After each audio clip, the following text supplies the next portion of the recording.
Welcome to Sports Management Podcast, where you will hear interesting sports management professionals share their stories, experiences, and passion for the sports management industry. I am your host, Marcus Philipsson. Welcome to episode 131 of Sports Management Podcast. Before I introduce today's guest, I just want to ask you for a very small favor. Please subscribe to this podcast. Hit that follow button, subscribe, whatever it's called on the different platforms, and give an honest review. That is really the best way to help me and the podcast grow even more. Thank you. Now, today's guest is Magdalena Nour, the head of sustainability at Malmö FF, one of Sweden's most successful football clubs. We spoke about how Malmö FF has managed to decrease their water use, how they work towards inclusion in Malmö, the collaboration with other clubs, how Malmö is working with sustainability with regards to food, why Magdalena is an incurable optimist, and much more. Magdalena Nour, welcome to Sports Management Podcast. Thank you so much. You are the head of sustainability at the Malmö FF, a Swedish football club. So can you tell us a little bit about this role and what you do? Well, the role has been, the position has been there for almost 10 years, but I've been having the position since last summer. And before that, I was working as a consultant for about 1 year within the sustainability. So my assignment there was actually to make a structure on how we are going to work with sustainability onwards, obviously together with the management group and the board. So my role today is basically as a coordinator. So I'm coordinating all the sustainability work within the organization for our staff. We have about 120 full-time employees, and we have about 1,500 part-time employees working when there's a game and big conferences and so on. But also it's about our role in the Swedish Football Federation and in the European context. So I'm kind of in the middle. I'm like the coordinator, I would say. So I do the studies, I make the compilations, I make the agenda.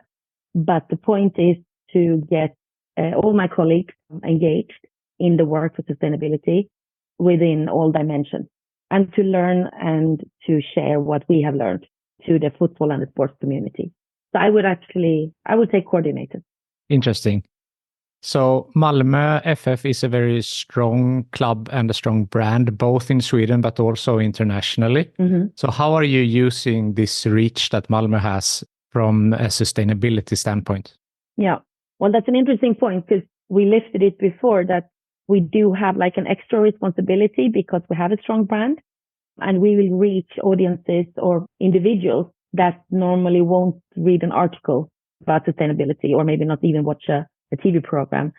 So what we're trying to do is to reach out to our audiences at the stadium in a game, or if we're having, as we also do, hosting big conferences and so on, that we are pitching simple, small messages about the way of like putting posters on the back of the bathroom doors, for example, or putting assignments for people that please take care of your trash in this way because we are doing this and this with it. So, for example, for the last season or last year's season, we were plugging in every game we had, every home game. We were telling people on signs, but also on the big screen in the pitch about how much water we've been saving, 720,000 liters per year, by making the urinals water-free.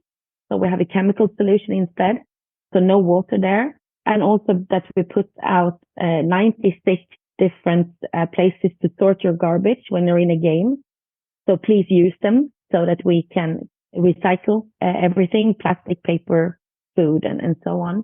And also the fact that we are actually hiring and paying everyone working at the game. We don't do volunteers. So like I mentioned, in a game day, we have about 1,500 people extra employed. And those are working in the kitchen, in the restaurant, in the service areas, ticketing, welcoming people, all kinds of things. But all these people are paid by the hour. So it might be young people. It's many people who have their first job. And it's a lot of people who have been struggling to get a job, but they can start in this way. So these three things we have been communicating in all games last year for the audience, for the guests to see. But also what we do is that we have a management, a CEO, but also a communications and commercial manager who speak about sustainability and the importance of it as soon as they get an opportunity. And they are actually invited to many companies or the municipality and so on to, as myself, like this, for example, to spread the word on how we're working with sustainability because it is very broad. And the last thing I would say is that in the European Club Association for the elite football clubs in Europe, our CEO is on the board and he is the head of the sustainability working group, which means that we are trying to drive change in Europe with 22 other clubs that are member of this working group, putting up standards for ECA and UEFA in cooperation, obviously, what kind of demands we can put on clubs. But then we have to consider that you have clubs with like 1 or 2 employees and you have clubs with 1,000 employees. So the resources are very different. Of course. So do you see yourself as the front runner with regards to sustainability and, showing good example and hoping that more clubs will follow in your footsteps? Well, we like to think so. There are many clubs doing a lot of good initiatives and making many things of it and talking about it. And we're happy to see that more and more clubs in Sweden and Europe are actually producing sustainability reports. And the interesting part is that business is catching up here.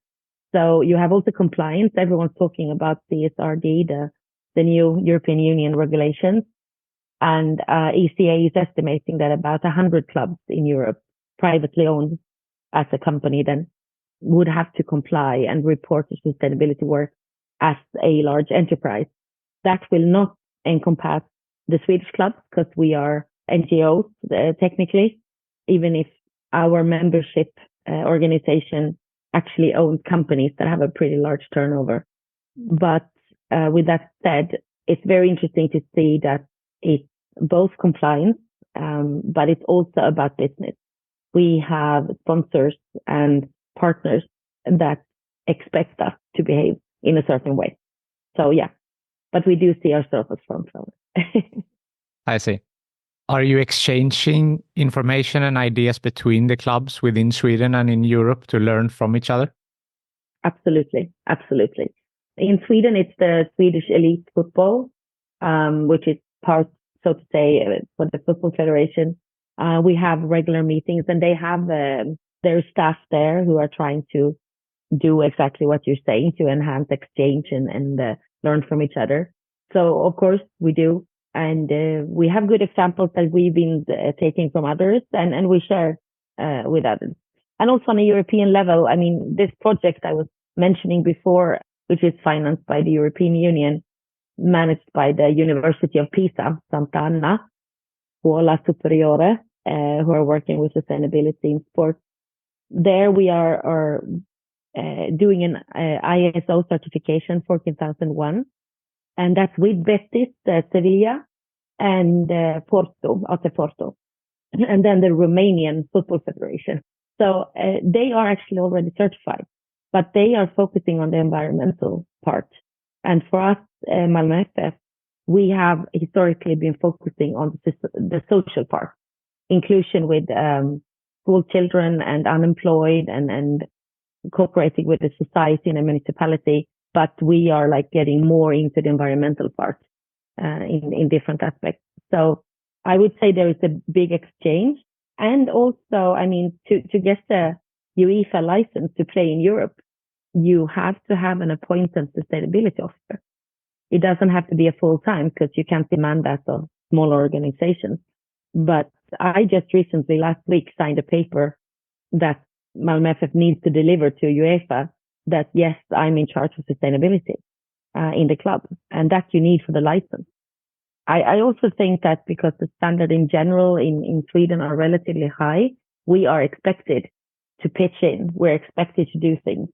One challenge for sports organizations to drive change in Sweden is that most organizations do not own their own facilities. We have a Eleda Stadium, and there are 2 other elite clubs that own their own stadiums in Sweden. But for the rest of the clubs, it's rented by the municipality, which means that in one way you can't control it totally, and in another way you can't demand. There is a small clash in Sweden that the football clubs or other organizations in sports are demanding facilities from the municipalities, but they have to prioritize money between school and other things also. So it's different in different countries, what you can control and what you can enhance. But yeah, there's definitely a big exchange. I see. So you mentioned some great initiatives with you said with the urinals to cut down on water and with the recycling bins and so forth. There is also, like, when you're talking about a team, there's a lot of travel and maybe what you eat and the kit that they are wearing. So are there some other, sustainable initiatives with regards to the team? Definitely, within all the areas that you're mentioning. And part of this ISO certification 14001 that we're doing is to make like an inventory. So it's very obvious, these areas that you mentioned, but also other things that have popped up. But within food, I would say, for example, that we are serving great amounts of food, large amounts of food, obviously at the games. Then we have about 2,500 VIP servings, but we also sell 9,000 hot dogs in the in the stadium every game, and of course a lot of other items. But we also have a lunch restaurant in our stadium where we serve 200 lunches every working day. And we also have a high school within our building focused on sports. And there are 600 high school students having lunch every day. So we are buying enormous amounts of food, different kinds of food. And there are challenges, obviously, to get them as ecological as possible with as small transport distance as possible, because it doesn't always apprehend. And also because if we are asking for, let's say, sustainable, ecological vegetables, maybe one farmer don't have the possibility to deliver the full amount because we need an extensive amount of food of every kind. But we are very much looking into that, and we're talking very much about the preservation, so that if you use food for the buffets, for example, in the VIP areas, I can assure you that the leftovers will be served at the lunch restaurant, and the day after that, it will be served for the high school students. So obviously that puts high demands on the quality of food safety, that everything is taken care of in a good way. But it's big things and small things. So it's about, we're not using any plastic items anymore. We only have reusable items. So mostly it's like glass and china and so on. But if we do need to have, there are demands, for example, from conference guests that they want sustainable food, they want vegetarian food. One thing that is actually very simple and very effective that we've been doing last year, and that's the kitchen staff who invented it themselves. But we used to have, in the lunch restaurant, we used to have 3 courses. So one was meat, one was soup, and one was vegetarian. And it was named those 3 things. We took away the soup. The soup is still there, but it's just included to everyone, and it's smaller portions. But we have 2 courses. They're not called anything specific, but the vegetarian one is put up first. So you will always have 2 things to choose from for lunch. The first one, vegetarian, and obviously it says what's in it, but it doesn't say the word vegetarian. And then the second one will have fish or poultry or meat in it. But the funny thing is that it went from about 10% of the sales till 40% of the sales. So people obviously can appreciate vegetarian, well-cooked food. We should just not call it vegetarian. That's an initiative that worked out really, really well. And then when you're talking about transportation, obviously it's a big thing also. And I will say that as much as possible, we travel by bike in Malmö. So all the local transportations are actually by bike or by buses. But also if we don't go too far to games, it's a bus, and then it is biofuel or electric if possible. And then, of course, for longer games, we will have to fly because the players, the 18 players, they cannot sit still on a train for 8 hours and then expect to perform their top the day after. But we are measuring it. and we're doing statistics, and we are really trying to plan well ahead so we can take just commercial trains also. One issue there is that we don't always own the date. So that means that it's actually the commercial interest. It's the TV channels that are transmitting games. They're the ones who are owning the exact times and dates and stuff. So sometimes it's travel.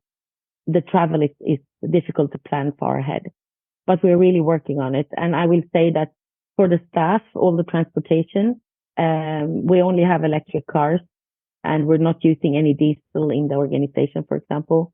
The stadium is 100% green electricity run. And we are now, during the next year, we're going to put solar panels on our stadium. And these solar panels, it's quite complicated because the stadium is only 10 years old, almost, but it wasn't planned for solar panels. So there are no big surfaces to put them on. But now we have an alternative that we hope will come through. And that's because you have a lot of, I don't know the words, but you have a lot of small areas, like the big pieces holding the whole stadium together.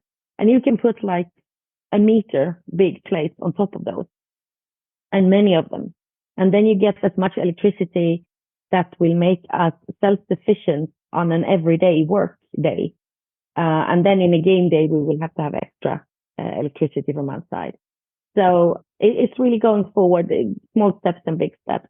And the last thing I will say that you mentioned is about the jerseys and shirts and the clothing. And yes, it is a huge challenge. You have to have every team has to have 2 or 3 standards. And then you have new for every season, you have new sponsors, you have new prints and so on. But what we're trying to do there, I mean, obviously we're making money on the merchandise too. So it's an important part. People want the merchandise and we want to sell it. But we are working with sustainable partners and we're putting demands on them. And it can be anything from the plastic wrapping around the clothes to how they're transported. And one thing we did for quite some time is that we always get like unprinted jerseys to our shop, and then we print it ourselves. We put on the print, the names or the whatever sponsors and so on. And that means that we can have the same jerseys for a full season. It's not like it's coming already printed and then, we have leftovers. And then actually we are doing recycling with a charity organization in Malmö. So old jerseys that we're not going to use anymore, we give them to the charity and they're selling them at their price in their secondhand store. And also we've been doing, helping them to get other types of clothes at games, where we were encouraging the audience to bring clothes they want to donate. And then we were putting up big paper bins and collected it and transported it. So it's difficult. I mean, it's all in the big strategy that always think recycling. And that's where we get to the one very important part of my work, which is the engagement of the staff, that you always think like one step ahead, or try to take a step back and think before you order something. And we are really encouraging people to do that. Sometimes it works out well, sometimes it doesn't. It gets more expensive, or it takes more transportation or whatever. But we are really trying to change different things. And sometimes it's really, really easy. Like I said, the vegetarian food. And another thing that the kitchen did was they used to get bake-off bread. And then they were just thinking, but if we bake our own bread, how difficult is it? Do we have the machine for it? And how much bread do we actually serve? And then they figured out that no, it's okay, we can do it ourselves. And so they started the next day. So then we saved the transportation of ready-made bread within plastic. So instead we're getting flour and water. That's what you need to make bread. So small steps. Yeah. No, that's amazing. And so many, as you said, like small steps, but also some bigger ones with the solar panels. And of course, in Sweden with the weather, we cannot maybe get, we don't get an overload of sunshine, but still, as you said, enough to power a non-match day. And I mean, all small steps, of course, are good steps. And I like what you said also in your role, that it comes with educating the internal staff on how to act and how to make purchases. So So are you having some type of, educations or presentations for the staff so that they can improve their day-to-day with regards to, say, sustainability? Well, I'm happy you're asking that because actually we're putting the last finishing touches on a sustainability training course, an e-learning that will be mandatory for all full-time employees, but also in a shorter version, mandatory for all temps, all the extra people working for a game day. So I will say that it has been a theme for many years. When we have like in conferences with all the staff, there's about 120 people, but also with the players and with the coaches. We're coaching about, we have a school academy with about 1,200 students playing football as a part of their school. And then we have the football academy where you also have a pretty big amount of kids training. And it's very important to educate the coaches and the trainers. And we have been educating them actually in the Children's Convention. So they know that children have rights as subjects. So you are a very important person in all these kids' life. And don't underestimate the power you have, but also the effect of your way of acting. And it's also like practical things like if you see a kid that obviously has challenges, maybe at home, maybe in school, maybe they don't look like they're doing well. It's not your job as a 17-year-old training assistant to solve it, but you can pass it forward upwards in the organization and we will handle it. Worst case, we will make a what we call a complaint to the municipality to look into this children's everyday life. That's, in the extreme case, but that they are not alone and we should respect the kids and we are very important. Because it's not always easy, even if you're a grown-up coach, it's not easy to realize the impact you have unless you remember it from your own childhood, which many of our coaches do, obviously. So that's for training, but also like, for example, in the staff day we had when we had an internal conference in September, me and the sustainability team that we have ambassadors from different kinds of the organization. I don't have any employees, so I like to call them my sustainability team. It's people with other assignments, but that they have a passion for sustainability. We actually made a Kahoot, a quiz, with all the 80 people, where they got to answer. And of course, it's a competition. So everybody wants to participate. They got to answer 12 questions on things that we've been accomplishing the last year. So we could feel really great on all the things we accomplished. And that was a great moment of us to also talk about the right answer to the question just after people answered the Kahoot. And in the end of the day there, we also asked everyone to pitch in and send email. They were sitting in smaller groups with things that they've been thinking about that maybe we can contribute. And actually right now we're preparing, in March, we have the next internal meeting conference. And then we will, of course, give feedback. We got about 70 suggestions on things to do. And some of them are actually already solved, but there's some information gap. So that's really good to know. So we will give the information, but there are also really good ideas. Some of them are not realistic. Some of them are too expensive. Some of them will probably not work. We might try them. And some of them we're actually already working on. But people in the financial department, they are not aware of what people are doing in the kitchen.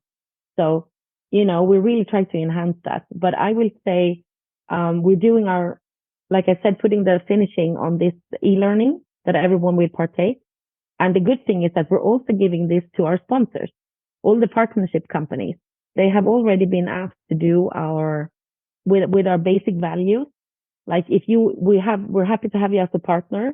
We'd like to share our values with you, so you are aware of how we think in the organization. But now we will also, by time, we will add this e-learning for partners and sponsors, so they can get a hint of how we're working in an everyday life. But the second thing is obviously that we're doing a sustainability report, the third one that we're producing, and that is more for official presentation. But hopefully, some of the staff will also read it. So we are training, but you were saying this about educating, and that is a big part of it. But I would say that the most important part is to encourage and to give courage to try things. And that is up to our management group with our CEO, the commercial manager, and everyone else to really make it completely clear that just do it. Let's try. Let's see how it works out. Can we find a partner to help us do it even better? Or do we do it internally? Can we hire the services? How much does it cost? What's the return on investment? Because many times we actually save money on doing it sustainable. So I would say to encourage and to educate. No, I'm sure that you save a lot of money. And from a commercial standpoint, it's also very important because you're having the sustainable mindset also when picking a partner, of course, but also maybe the partners put some pressure on you that we want to sponsor your club if you are doing these types of initiatives. So have you seen a difference when you're taking more initiatives like this, that more sponsors are eager to work together with you? Well, I'm afraid not that clear, not yet. What we do see is that large companies are just expecting that we do something. I won't say it's like a hard demand, but they are putting questions. One thing that we do know is a unique selling point is all the social sustainable work we do, that we work against racism, we work against homophobia, we encourage the pride movement, we work pretty hard on inclusion. It's a balance, as you understand, that we are there to win the football game. So there is automatically a tryout, and then some kids, some young people, and some grown-ups will not be allowed to participate the next season in the 18. So there we have to have a safety net with referrals to other clubs. And I know that the coaches, especially the youth coaches, it's the worst time of the year for them when they have to make the selection. So there is a balance, but inclusion in the way that coming as a spectator, you should be able to afford a ticket. There are always tickets that are affordable, not for the premier seats, but there are affordable tickets. And also that we're trying to invite schools. We're trying to go out to schools. We're having initiatives like Malmö FF in the city or something like that. MFF is Samhället. And that we have been doing several initiatives where we go out to areas where people are maybe not aware of that everyone is welcome and that there are affordable tickets. And then we get support from our partners. Maybe someone bring the ice cream they're selling, or you bring games you're selling, or just staff. And obviously we bring the football players from the representative teams, both the male and female, to just play football or write autographs or whatever, to hang out with kids. And we see a big effect on that. So I would say that what we do have to develop is the communication, because I don't think that I know that people in general are not aware of the extent of the sustainability work we do. And I think we are one department out of many. And in the end of the day, people care about the football players and the results. So when I go to the communications department and I want to put this and this and that in different channels, they're like, okay, hold your horses. We got a new player there. We're selling this one. We're buying that one. We're achieving this and that and so on. So yes, we do get slots, but not as much as I would like to, obviously. So I think it's a big information thing too. Yeah, for sure. And as you said before, that also the communication internally, that maybe not everyone in the finance department knew some of the initiatives, but also, of course, then to reach also inside the club, but also outside to the society so that they know what all the great things that you're doing as well. Yeah, but I can say one thing there, that now when we have our women's team that are advancing, and they are now in like the second league in Sweden. So they have been advancing step by step to different leagues the last few years. And next season, they're going to play all their games in the big stadium, in Eleda Stadium. And now we're talking about how to attract the audience that will normally go to the men's game in the Premier League, to also get them to go to the women's team, to their games. And some of them are already going, and we want more to come. But it's like we have a different product, and we have to package it in a different way to make people come there. But we do have partners who only go to the women's game. They don't care about the men. So it's, And I think smart partners are targeting their target groups with diverse producting. So there we see a difference. And obviously we are working very hard on the inclusion part of girls and women. We are far from perfect, and the whole system is not perfect. The system is broken. No, but what we are very proud of is that we've been having for a long time, we have in a municipal school just next to the stadium, we have a training academy for many years. And there have been every season, you have about 200 kids trying out. They are 13, 14, 15 years old. And for every season, you have about 200 kids trying out to be one of the 30 kids that will combine their school with professional coaching. And from last August, we also have 30 girls. So that means and that's the first group. But that means in 3 years, we will have 90 boys and 90 girls. And of course, that will also enhance the referral to the other teams.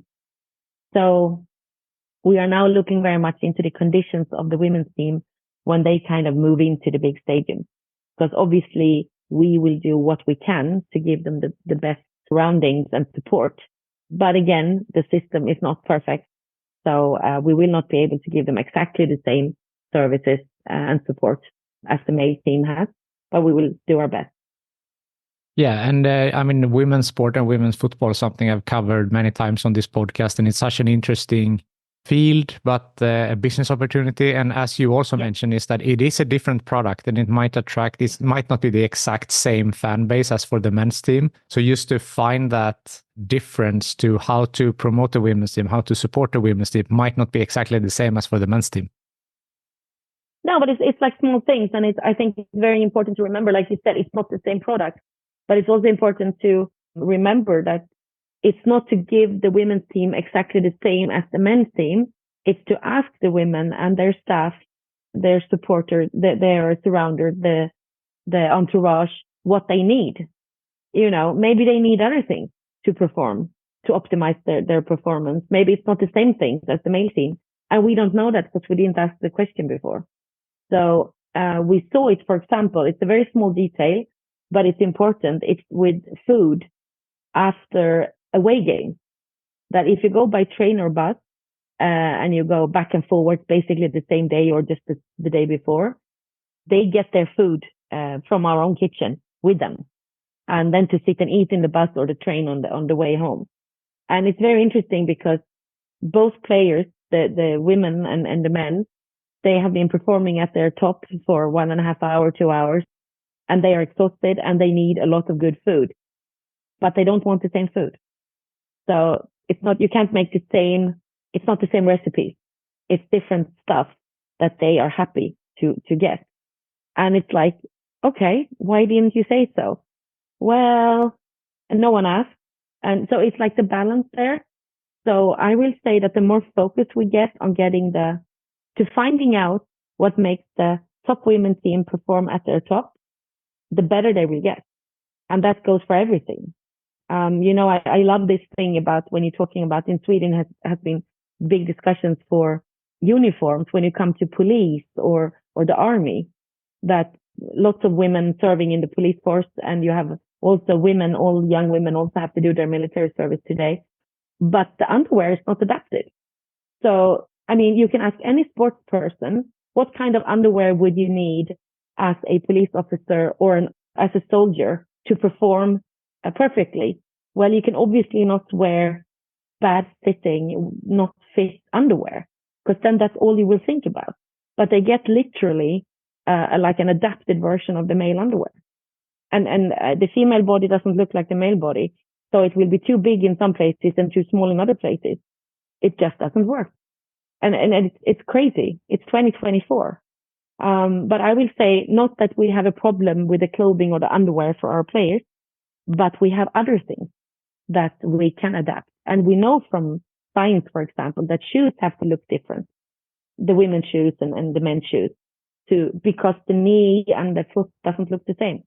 And the women are lighter normally, and so on. So you have different things.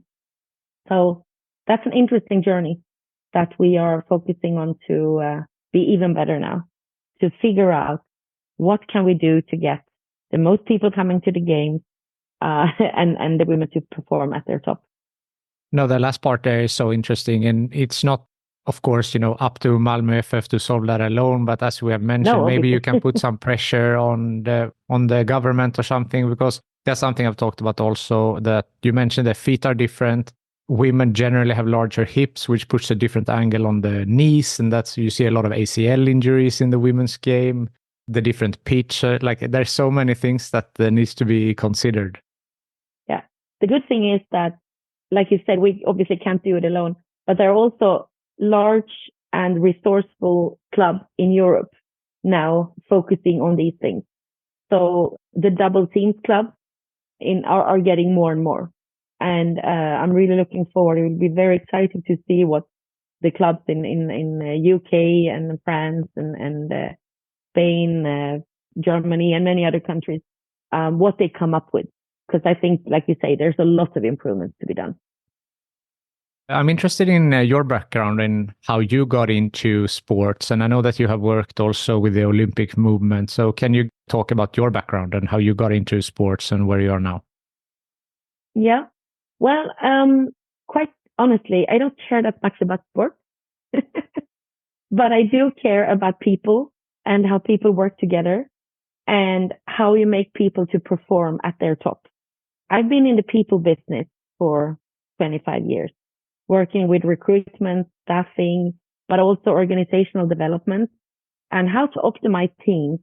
And then when the sustainability development goals and Agenda 2030 came around, and then today you have the inner development goals on leadership skills that you need to be able to reach the sustainable goals. It kind of makes perfect sense to me that if you want to perform at your top, you have to have a sustainable base. You have to, you have to feel comfortable with yourself. You have to be confident, not only in the sports part, but you also have to be pretty happy in your life in general to be able to perform the most. And that has, as I'm sure you're aware of, not been the story in back in the days. You should push yourself, you should work as hard as possible and so on. But I think today we see more and more an evaluation that even top players need to have a family life that functions if they perform better, if they do. And my connection from the staffing and recruitment side coming into the Olympic Committee is that Adecco that I was a part of for 18 years, still today have the athlete career program cooperation with the International Olympic Committee. And the purpose of that is exactly this, to make sure that Olympians have a possibility to educate themselves to be able to have a good life after sport. Because if they're worried about their future, they won't perform at their best. And at the same time, in many countries around the world and in many sports, you don't make money doing your sport. You have to pay money to do your sport. And that means that what Adecco could offer was also part-time work.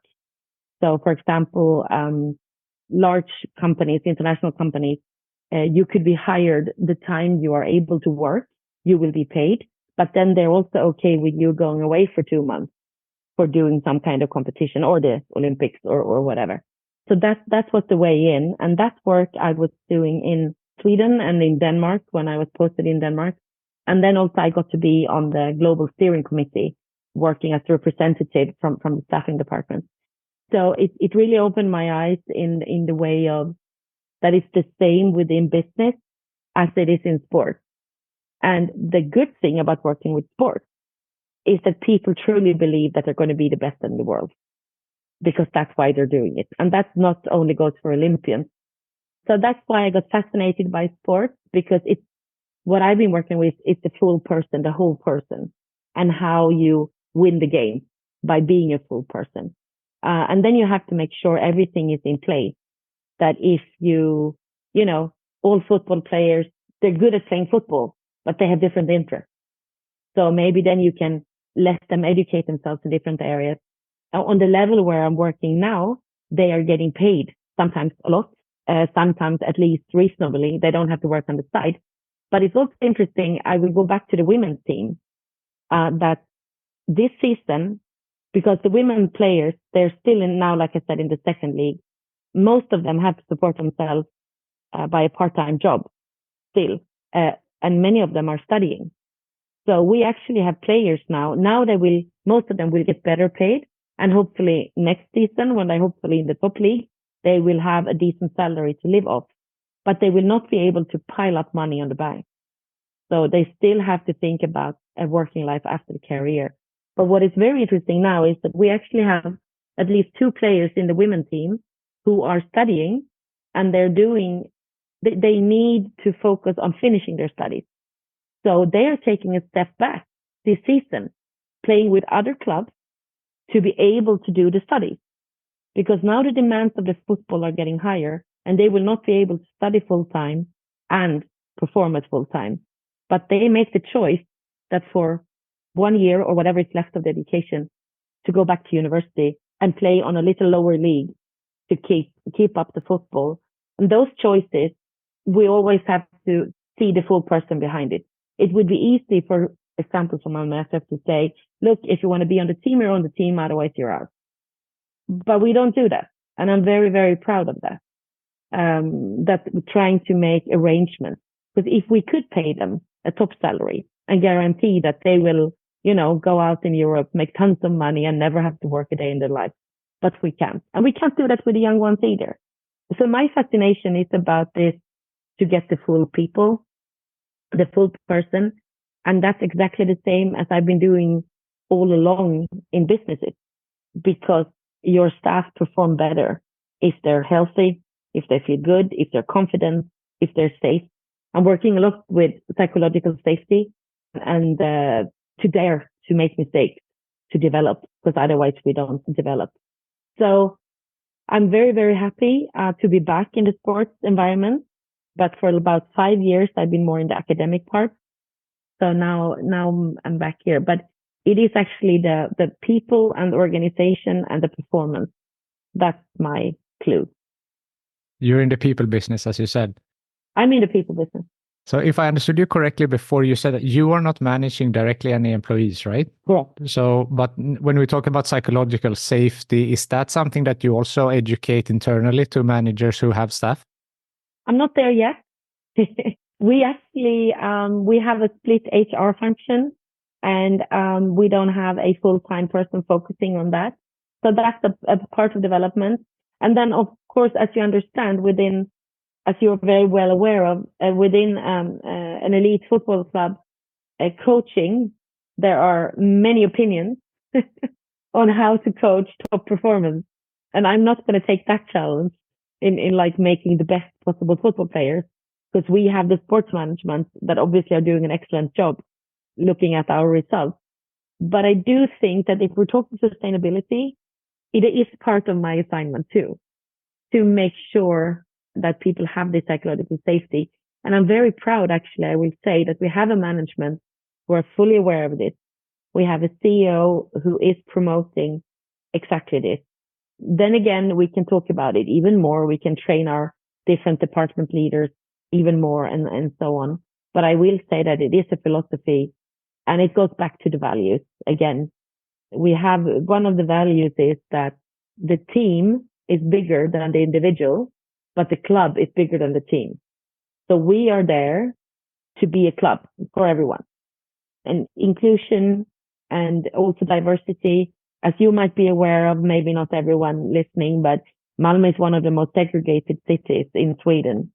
And it's a relatively small city, but still you can literally be on 2 sides of a pretty small road, and you have like completely different conditions for kids growing up, for schools, unemployment rate, health facts, statistics, and so on. And it is our job to be courageous and self-confident enough to invite everyone. We need the partners, we need the big companies, we need their money, we need their support, but we need all supporters. And like I said, there are affordable tickets. Everyone should be able to enter. I just want to mention one thing there, because once my phone number came up on the homepage as head of sustainability and so on, it's like people are just phoning any random phone numbers when, it's a game on today. What time is it? Or where do I get tickets? And I'm like, I'm working with sustainability. I have no idea. But the people call randomly, weekends, evenings, whatever. But when you do get calls, like a call I got last autumn, it's worth everything, because it was a young boy, and he was calling me, and he said, I heard that it was a young boy, maybe 10, 11 years old. And I could almost hear the parents next to him encouraging him to make the call. And then he was saying, like, what time is the women's game today? And it was like 10 o'clock it's Saturday. And I was thinking, I think it's 3 o'clock, but maybe you could look it up, because I'm not 100% sure, but I think it's 3 o'clock. And then he said, okay. And then he was quiet. And I said, was it anything else you wanted to ask? And he was then saying, do you think I could be there to help with the ball? Like being the one who's picking up the balls when they go astray. And I was like, I'm so sorry, I have no idea, but I know the entrance is free for kids. How old are you? And then he said he was 11 or something. And I said, are you able to get to the stadium today? Could your parents take you there? And he's like, yeah, of course. I'm playing in this team there and there, and we are going to the game. So it's like, I couldn't solve his wishes that day, but that a young kid picks up and also knows it was a boy going to the women's game. These are also idols, even if you might not think so. So then it's okay, just call me. I will try to answer your questions. So that is the club we want to be. You should be able to call and ask how to get to the game. How do I get involved? And then go there. And I really hope they let him in and let him help with the ball. I have no idea. I hope so too. I have read that you're an incurable optimist, which I assume comes in handy when we're having the role that you have. Yeah, it goes back to all my days as a manager, where I found out that, if things go wrong or if things are hard and harsh, it's okay to have a breakdown. But if you continue, if you can't affect the things that happened, there is really no point. So obviously I'm not cheering every day, but I do make an effort when I go into an office or into a group of colleagues or into a client in general to be very optimistic, because smiles are contagious. And it's fun also. Like there's this saying that if you go around smiling, you will always annoy someone, because it gives an effect. And there's a reason why it is like laughing yoga and so on, why it works, because you fool the body. I really believe I'm very much into neurosciences. I love to study how the brain works. I'm a behavioral political science major, but I do like to understand this with the different chemical substances that make us react in different ways. And it works. I love the thesis of the power poses, that if you put your body in a position that like you just won, the body will think that you won, and it will be easier to actually go and win.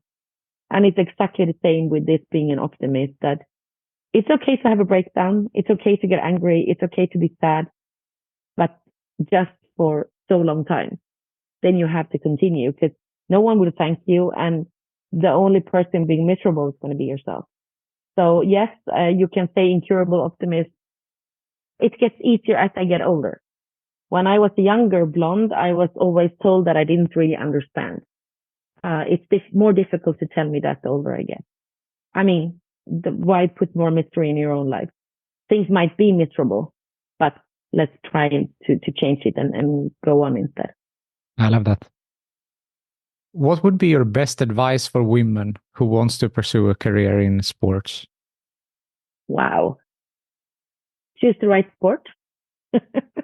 No, but believe in yourself, but make sure that you are comfortable with the things asked of you. You have to look out for yourself, especially if you're a woman in sport.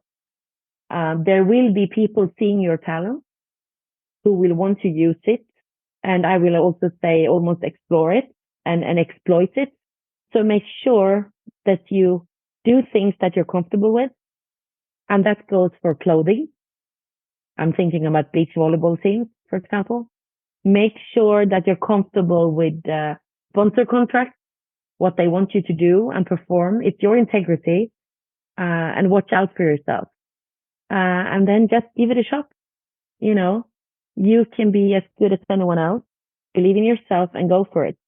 But don't lose the integrity in the way, because there are so many people still, like I said, again, the system is broken. It's not only football, it's all sports. Young girls are asked to do weird things. I'm not talking illegal stuff. I'm not talking exploitation stuff. I'm talking about going smiling in places so that sponsors might want to give you some money because of your smile. That's not it. I love stories like this. I don't remember her name now, unfortunately, but this American female runner, 100 meters, who lost her contract with Nike because she got pregnant. She was pregnant. She had her baby. Then she made her own sports shoe, and she got new contracts with other big companies. You know, the systems are changing.